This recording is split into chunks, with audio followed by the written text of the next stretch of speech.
But let's talk about the seventh record. So I've spent the last couple of weeks listening to this, and I want people to know that I think the only place you can listen to it currently is on your website. So I implore y'all, go check it out. But this is called Lucky Number Seven, which has a lot of different indicators to it. Number one, it's the seventh record. Number two, you're the seventh kid. So that's kind of where Mhm. all this comes from. But it's been due out for a while and hasn't come to fruition yet. But the current plan is sometime this year. And also, I got to tell everybody, it includes a duet with Willie Nelson on it, which is a fantastic song, by the way.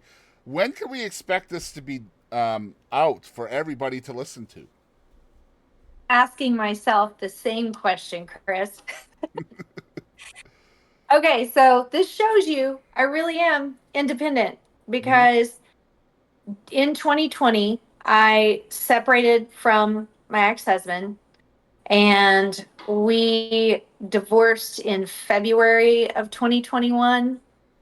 And it was just a really hard time. Right before that, I had released a single off that album and I was out promoting it to radio stations.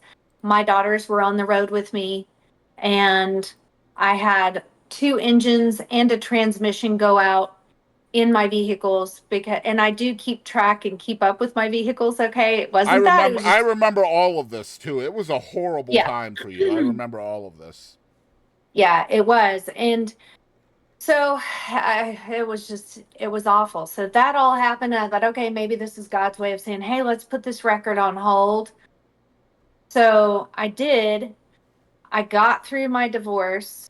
I feel like I'm still kind of going 3 years later, but It's hard. I got It's I really got hard. through it for the most part and moved with my kids to a new city, not too far away, because I believe that the children should see their father. Mm-hmm.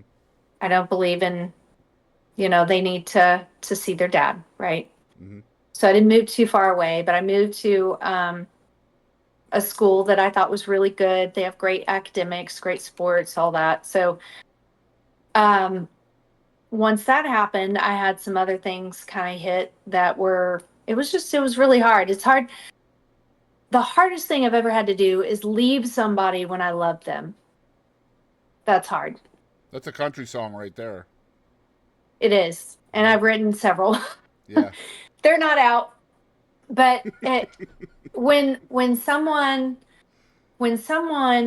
is falls under the thumb of addiction and they don't want to change, then there's nothing you can do. No, that's You can not. pray. Yeah. You can pray.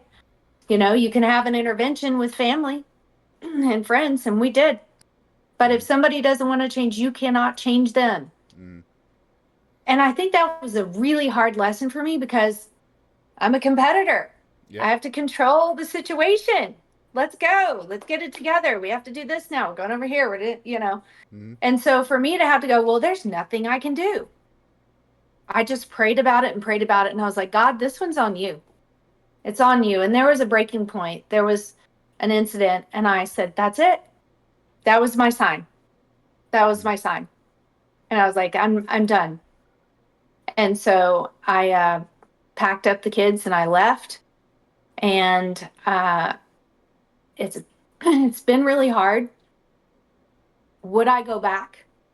No, not for $1 million in a million years, unless that person was willing to get help for Right. an extended amount of time, you know, because I don't want my kids in that situation. I don't want them growing up around that. I'm very adamant. And I felt like at that moment, I was like, ironically, I have this puzzle. I felt like a mama grizzly bear with two cubs. Hmm. That's what I felt like. Because that mama is going to protect her kids at all costs. If it means I have to sacrifice, if it means sacrifice my own emotions, my own feelings for their sake, I'm going to do it. Mm-hmm. And you were sacrificing for your kids before they even came along. So, just Mhm. looking back as a fan of yours and listening to you talk today, you were already sacrificing. You were already making decisions for them before they even existed. So Yeah. you were that mama bear before they even came along, and that Yeah. sets you up for that guardian role. I feel, and I'm a Right. father and a grandfather and all of that. I completely understand where you're coming from, and Yeah. I mean that is the way it is. The young ones come first, and then if there's time for a little bit of fun or a little bit of Me time. celebratoriness, right? If there's time for self-celebration, then by God, then you go for that. But at the end of the day, it's all about the young ones first. I commend you for that. As hard as that was, and probably still is, kudos. Thank Really, you. yeah, for real. Well, Um, I think any good parent would put the kids first, Absolutely. you know. That's the way it should be. And And yeah, great job.